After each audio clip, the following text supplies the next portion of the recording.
Okay, Vaisheshika, again, is a little bit similar in some ways to Sankhya, in as much as it's an analysis of the material domain in which we live, and interesting as much as it goes down to the smallest element of matter, not so much dividing up into elements like earth, water, fire and air, but looking for the atoms and saying that the world is composed of minute particles that can be named as atoms using a Western term, and then looking at the nature of the soul and perhaps even the nature of God itself, although I'm not sure that I'm by no means an expert on Vaisheshika, but it is that kind of analysis of the world.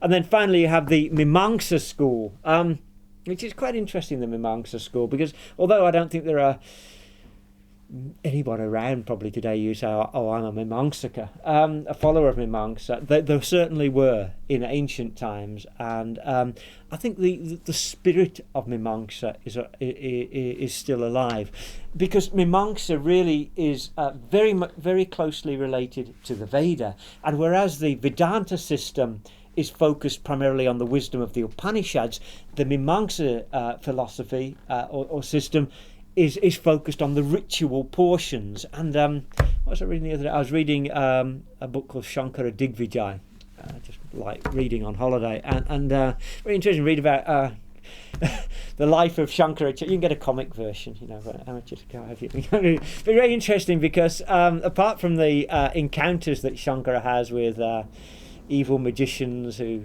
give him belly aches and things like that, he also has his major standoff, if you like, his major confrontation philosophically is not with Vaishnavas or dualists, it's primarily with the Mimamsakas.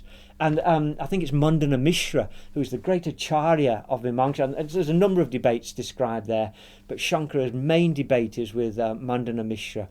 And Mandana Mishra's point as a Mimamsaka philosopher is, if a philosophical teaching doesn't have, if you like, a course of action that it gives rise to, then it's meaningless. Words that don't provoke action are just airy-fairy stuff. And he says, therefore, the Upanishads aren't really important. They're kind of maybe slightly interesting if you're that way inclined. But the real nitty-gritty of religion is, what are you going to do? And that's the Vedic ritual. You do this, you chant this, you make this offering, you get the result. That's proper religion. That's the real religion. So the Mimamsaka, of course, Shankara wins the debate. Very interesting how he eventually wins the debate. I recommend the Shankara Digvijay if anybody gets hold of it. All sorts of...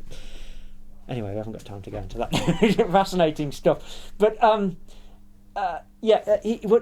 the idea there is a form of religion that's based entirely on ritual.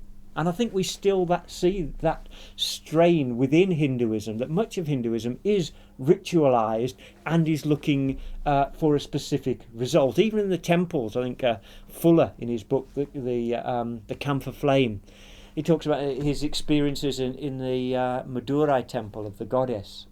Is it Meenakshi, I think, the temple there? How people will go there and they've got a set of rituals that they're paying for from the priests, and they want a result from it. And I think a lot of Hindu ritual practice is still based on that very pragmatic understanding. I'll do the ritual, I expect a result. He's even said that Fuller describes how some Hindus will go not pay for the ritual until they get the result, or they'll say, I'll have the result and then I'll do the ritual, because you're not going to waste time and money doing a ritual if you're not going to get the result.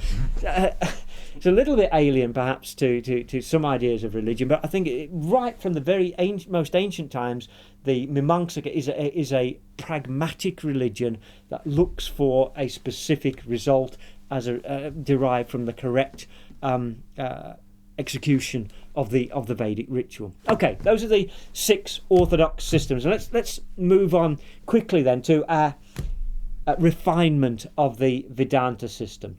Okay, the Vedanta, which of course means the end of knowledge. Veda means knowledge, Anta means the end, or the ultimate wisdom, you might say, the highest knowledge, the ultimate knowledge. It's an Astika system, and therefore it is based on the truths revealed in 3 scriptural sources, which are the principal Upanishads. Shankaracharya defines 10. Others would add, I think he misses out the Prashna and the Shvetashvatara Upanishad, so 10, 11, 12 or 13 Upanishads. Then the Vedanta Sutras, which is the principal text, and the I don't know if anybody's read the Vedanta Sutra. I mean, I'm sure somebody has read the Vedanta Sutra, but it's a terribly difficult book to read, especially if you haven't read it with a commentary. But it is based on the Upanishads, and Shankaracharya in particular is brilliant in the way that he can pick up a small sutra and immediately find the quote, the section of the Upanishads it's referring to, because it doesn't tell you. It just says, this is this because of this, and and if you don't know the Upanishads off by heart, which I don't think many of us do, then it's very difficult to follow the Vedanta Sutra. But because Shankaracharya apparently seems to know the Upanishads off by heart, therefore he can explain which part of the Vedanta Sutra this particular verse is referring to. And then finally the Bhagavad-Gita. So we've got here, over there we've got some Vedanta Sutra commentaries, and we've got several Gita commentaries, and a lot of the Upanishads that we've got over there come along with the commentaries of the various acharyas. Now, Vedanta is the system based on these three texts, but all of the texts have been significantly interpreted in radically different ways to give radically different meanings. So that I'll get the Gita commentaries down here. Yes. This is Ramanuja's Gita commentary, and this is Shankaracharya's, or one version of Shankaracharya's Gita commentary. Now, as you would expect, the verses, the Sanskrit verses of the Gita, the 700 verses, are exactly the same, but the commentaries give a very, very different meaning of some of the verses. Shankara is saying one thing, Ramanuja is saying the Gita is saying something else. I'll give a brief example where Krishna says, for example, Bhajate Mam, or he worships me.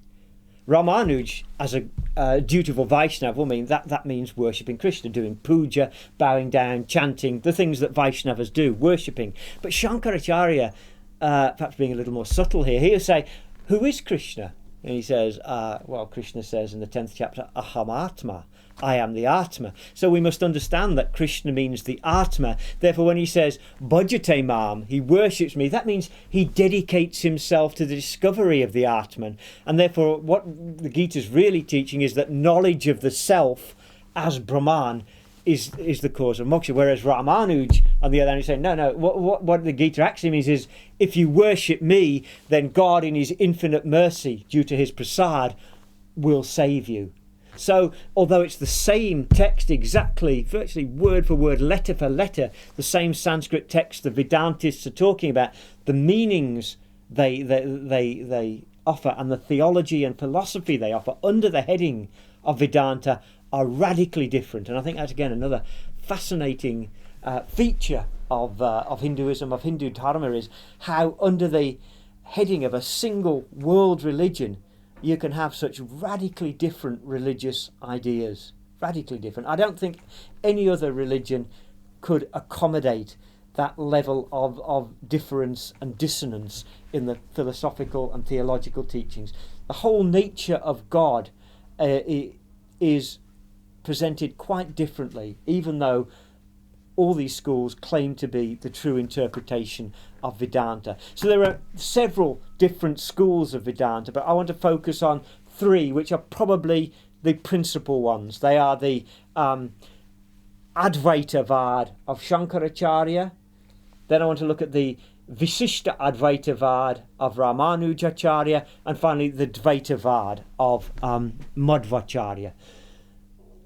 And I'll maybe just summarise before we go into any detail on these. Advaita means Advaita. Dvaita means two, and Advaita means not two, or non-dual. So Shankaracharya's philosophy is based on the idea that there is only one substance. It is the Advaitavad. Only one thing is real. And maybe we'll make a reference to Buddhism as well, which is perhaps even further over. I like to draw a sort of continuum of philosophies from